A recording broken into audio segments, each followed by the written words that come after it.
"Look, Mrs. Elvira, there's clearly no space for you here. Go eat in the restroom. You should be used to places like that," sneered her daughter-in-law Bianca, loud enough for the entire room to hear. The elegant restaurant fell into a strange silence before scattered laughter followed. Elvira stood frozen, her fingers tightening around her purse as more than 50 eyes turned toward her. Bianca remained beside the main table with a careless smile, as if humiliating an old woman was part of the evening's entertainment. Her son, Damien, didn't even look up from his phone, pretending not to notice the cruelty unfolding right in front of him. This was their 15th wedding anniversary, a celebration Elvira had paid for entirely. Every decorative detail, from the silk tablecloths to the extravagant floral centerpieces, had been charged to her corporate account. She had spent the morning choosing her cream-colored dress carefully, hoping to appear graceful and dignified beside her only son. Maybe tonight he'll finally see me as family, she had thought. How wrong she was. Bianca raised her voice again. "The restroom, Elvira. That's where you belong, isn't it?" The laughter grew louder, and Elvira felt something inside her shift, not shame, but a piercing clarity she had never known before. She turned to Damien with pleading eyes. "Damien," she whispered, her voice trembling, "say something." He glanced at her briefly, his eyes empty and distant. "Mom, don't make this dramatic," he murmured before returning to his screen. That silence cut deeper than Bianca's mockery. Slowly, Elvira straightened her posture. Without another word, she walked toward the exit. No one stopped her. No one followed. Behind her, Bianca's voice rang out again. Finally, she knows her place. Elvira stepped into the cool night air, letting it brush against her burning cheeks like a silent comfort. Standing outside, she saw her reflection in the glass. A 72-year-old woman with tired eyes and a lifetime of sacrifice etched into every line of her face. "Is this what it has come to?" she asked herself softly. She had built everything for Damien, feeding his dreams while starving her own.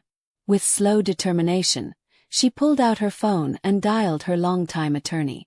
"Mr. Alvarez," she said calmly, "I want Plan C activated immediately. Tonight." There was hesitation on the other end. "Mrs. Elvira, once this begins, there is no reversal." Her voice was steady. "I understand. Proceed. Sell the shares, cancel the transfers, withdraw all corporate access," she instructed firmly. Mr. Alvarez exhaled heavily. "The Singaporean investors have been waiting. They're prepared to transfer $200 million by morning." Elvira stared into the dark sky. "Then let them have it," she replied. What Damien and Bianca didn't know was that Elvira Mendoza wasn't a struggling old businesswoman. She was the hidden owner of one of the largest textile distribution empires in the country.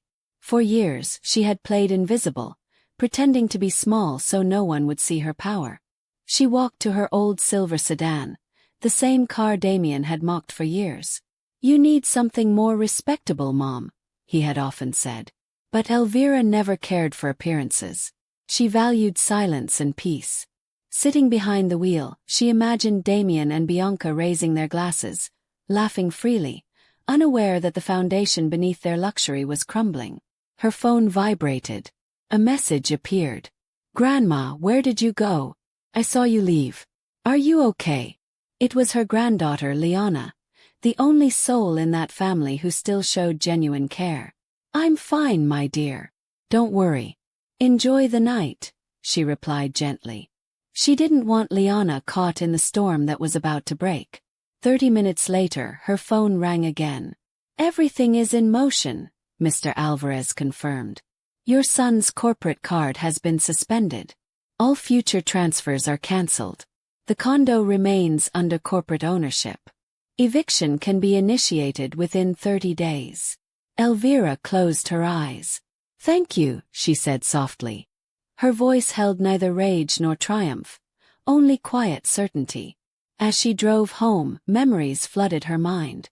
Every long night at the factory, every missed holiday, every aching bone that refused to rest. "All for you, Damien," she whispered. Yet he had watched her be dishonored without lifting a finger. When she reached her modest apartment, the silence greeted her like an old friend.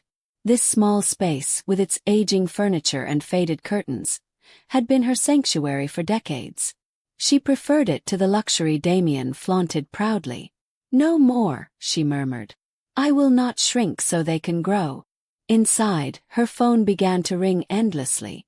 Damien's name flashed repeatedly across the screen. "Mom, the card isn't working," followed by frantic texts. "Answer me now." Then came Bianca's sharp tone. "This is not funny, Elvira. Fix this immediately." She switched off the phone calmly and sighed. For the first time in years, she chose peace over submission. She made herself tea and sat on the sofa, the same sofa where she had nursed Damien as a baby and whispered every dream she had for his future. Her mind drifted to old photographs, memories from a time when her son still loved her without conditions.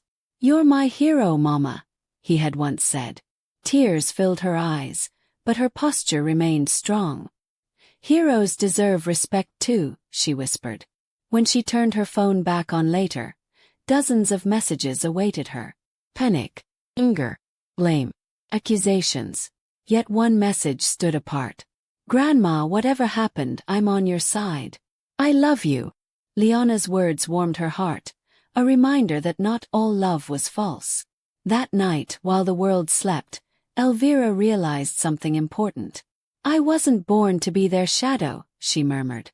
She had spent too many years trying to earn affection that was never truly hers. Tomorrow everything would change. Not because she wanted revenge, but because she deserved dignity. As the clock ticked closer to midnight, another message arrived. "Mom, I'm coming to your house. We must talk now." A faint smile touched her lips. "Let him come," she said calmly. "This time I will not bend." The doorbell rang sharply, echoing through the quiet hallway. "Mom, open up." Damien's voice was heavy, strained between anger and panic. She opened the door slowly. He stood before her, eyes bloodshot, suit wrinkled, dignity already unraveling. "What did you do?" he demanded. Elvira stepped aside. "Good evening, Damien. Come in." He stormed inside. "You embarrassed us. We had to collect money from guests." He paced rapidly. She sat down serenely. "And how does that concern me?" she asked, folding her hands calmly. He froze. "You cancelled the payment," he shouted. "Your wife sent me to the restroom in front of everyone," she replied coolly. "Did that embarrass you?" Damien scoffed. "She was joking, Mom.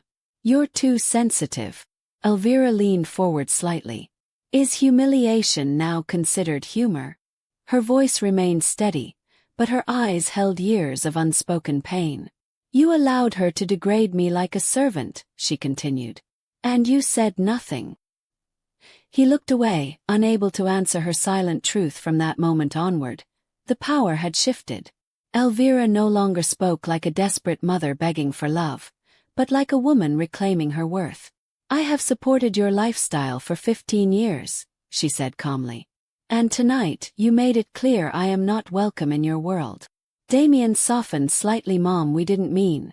She raised her hand gently. "Meaning doesn't erase damage." Her voice was firm but not cruel. "You and Bianca will now learn how to stand on your own." He stared at her as if seeing her for the first time. "You can't just pull the plug like this," he argued. "We depend on that money." Elvira tilted her head slightly. "That is exactly the problem. You depended, but never appreciated." A long silence followed. The air between them felt heavy with years of unresolved pain. "This isn't punishment, Damien," she added softly. "It is freedom. For both of us." Her words hung in the room, unshaken by his trembling disbelief. He lowered his voice. "So what now?" he asked. Elvira replied simply. "Now you learn responsibility, and I learn peace." Outside, the city hummed quietly, unaware that an old woman somewhere had just reclaimed her soul after decades of silent sacrifice. And as Damien stood there speechless, he finally realized that the woman he had dismissed for so long was no longer begging for love. She was rising above the pain, step by step, into a strength he could no longer ignore. Damien ran a hand through his messy hair, his frustration slowly giving way to confusion. "You're really serious about this?" he asked, his voice losing its sharpness. Elvira nodded. "For once in my life, I am choosing myself," she replied quietly. "I am tired of shrinking so you and Bianca can shine." He swallowed hard. "But we don't know how to survive without your help," she sighed. "That is something you should have learned as adults, not depended on your aging mother for." The truth stung, and it was meant to. He sat down heavily on the chair opposite her. "Bianca is furious," he muttered. "She thinks you did this out of spite." Elvira met his eyes calmly. "Bianca has always seen me as an obstacle, not as your mother." Damien avoided her gaze. "She says you always wanted control." A faint sad smile touched Elvira's lips. "Control? If I wanted control, your life would never have fallen into such careless hands." Her words were not cruel, just painfully honest. A long silence stretched between them. Damien finally spoke again, softer this time. "You could have talked to us first." Elvira leaned back slowly. "I tried for years, Damien. I swallowed my hurt, my pride, my dignity. Tonight was simply the final reminder that I no longer belong in your world." He frowned. "You're my mother," he said urgently. "And that used to mean love and respect," she answered, her voice barely above a whisper. Damien's eyes filled with frustration. "So what about our home? The condo? The bills?" Elvira folded her arms gently. "Everything you live in was mine long before it became yours. You will have 30 days to figure things out." His expression shifted to panic. 30 days, he repeated. "You can't evict your own son." She held his gaze steadily. "I'm not evicting my son. I'm removing dependence from a man who forgot where he came from." Outside, distant traffic noises echoed through the night. Inside, Elvira's living room remained calm, almost peaceful. Damien stood and began pacing again. "You're acting like we're strangers," he said bitterly. "No," she replied softly. "You made me a stranger when you watched me be humiliated and chose silence." He clenched his jaw. "You don't understand the pressure I'm under," she sighed. "And you never cared to understand the pressure of raising you alone." He stopped suddenly. "So that's it. You're cutting us off completely." Elvira hesitated for a moment before answering. "Financially, yes. Emotionally, that remains your choice." Damien stared at her, struggling between guilt and anger. "You're really changing," he muttered. She nodded slowly. "No, Damien. I'm finally becoming who I should have been all along." Her voice carried quiet strength, not bitterness. His phone buzzed in his hand. "It's Bianca," he said. "She wants to talk to you." Elvira shook her head. "Not tonight." Damien sighed. "She won't understand this." Elvira looked toward the window thoughtfully. "She never tried to understand me either." The house felt strangely lighter, as if invisible chains had fallen away.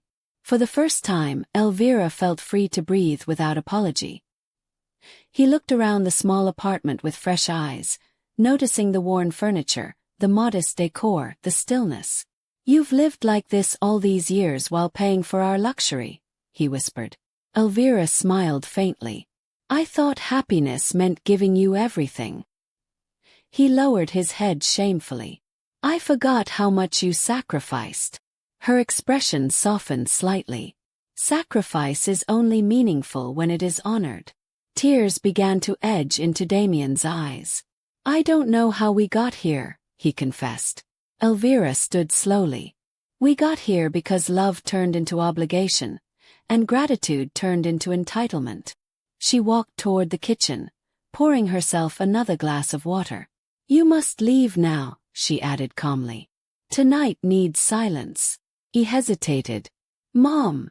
She faced him again. "Go home, Damien. Think about everything." He nodded reluctantly and walked to the door. His steps felt heavier than when he arrived. I never meant to hurt you, he said quietly. Elvira watched him with tired eyes. Intentions don't erase wounds, she answered. He opened the door slowly. Good night, Mom. She inclined her head. Good night, Damien. The door closed behind him, leaving Elvira alone in the stillness. She returned to the sofa and sank into its familiar embrace. Her bones ached, but her spirit felt strangely light. Outside, the moon hung low in the dark sky, casting pale shadows on the floor. I survived worse than this, she murmured, recalling memories of hunger, struggle, and solitude. This moment, painful as it was, also carried a strange sense of victory. Her phone vibrated again. 'Twas Liana. Grandma, did Dad leave? Are you okay? Elvira smiled softly. Yes, my sweet. I am better than you think. Liana sent a heart emoji followed by, You're the strongest woman I know. Elvira's eyes filled with tears. Maybe I raised one right after all, she whispered. The night grew quiet again, and Elvira let herself breathe deeply. She realized she was no longer afraid of the future. She would travel, rest, enjoy life, and finally care for herself the way she deserved. I have given enough, she said softly. Now it is my time. As she turned off the lights and prepared for bed, Elvira knew sleep would come slowly, but it would come peacefully. Tomorrow would mark the start of a new chapter, not shaped by guilt or sacrifice, but by self-respect and freedom. And for the first time in decades, she welcomed that change without fear. Morning arrived quietly, sunlight filtering through the thin curtains of Elvira's apartment. She woke with a stiffness in her joints but an unusual calm in her heart. As she prepared tea, her phone buzzed again. Mom, please talk to me, Damien's message read. She sighed softly. Not yet, she whispered to herself. There were still things he needed to understand without her interference. She glanced around her modest kitchen, the same one where she had prepared countless meals while dreaming of a future that never came. Later that afternoon, a knock sounded at the door. This time it was not Damien. 'Twas Liana. Grandma, she said, rushing forward to hug her tightly. I couldn't stay away. I needed to see you. Elvira smiled warmly. You didn't have to come, my dear. Liana pulled back, her eyes serious. Yes, I did. Because you're the only one who's ever been real to me. Elvira felt the truth in those words settle deeply in her heart. They sat together sipping tea. What really happened last night? Liana asked gently. Elvira hesitated, then spoke softly.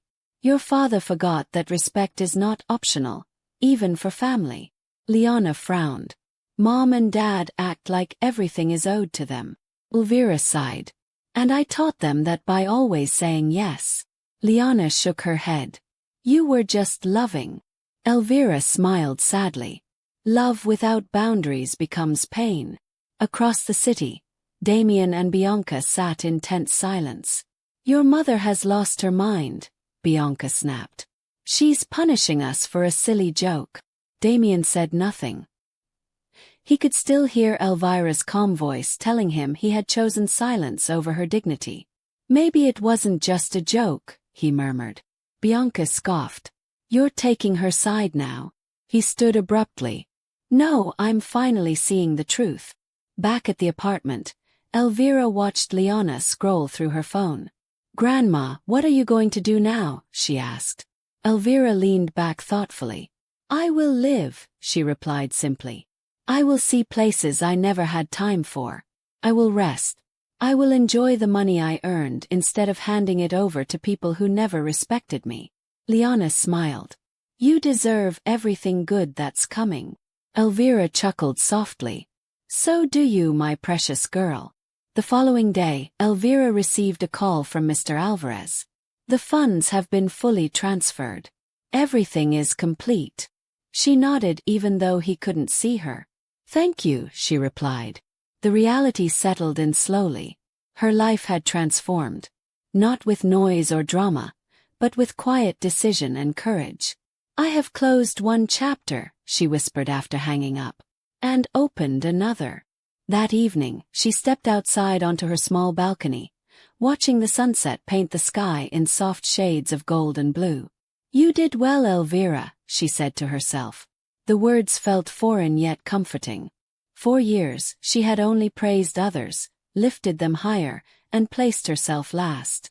Now, standing in the warm evening breeze, she felt something new. Approval for herself. Her phone chimed again. A final message from Damien appeared. "I'm sorry, Mom. I didn't protect you when I should have. I failed you." Elvira stared at the screen for a long moment. She typed slowly. "I hope one day you understand what respect truly means. I still love you, but love no longer means silence." She set the phone down gently, feeling no regret. Inside, the apartment no longer felt like a prison of sacrifice. It felt like a sanctuary of peace. Elvira sat in her favorite chair and closed her eyes. "Tomorrow, I will begin something new," she murmured. Music played softly in the background as she allowed herself, for once, to simply exist without guilt, pressure, or expectation. And as the night embraced the quiet neighborhood, Elvira Mendoza, once silenced and overlooked, rested with dignity restored. Her story was no longer about what she gave, but about what she chose to keep. Her respect, her voice, her strength. The old woman they once sent to the restroom had risen, not in anger, but in grace, and in that grace she found true freedom.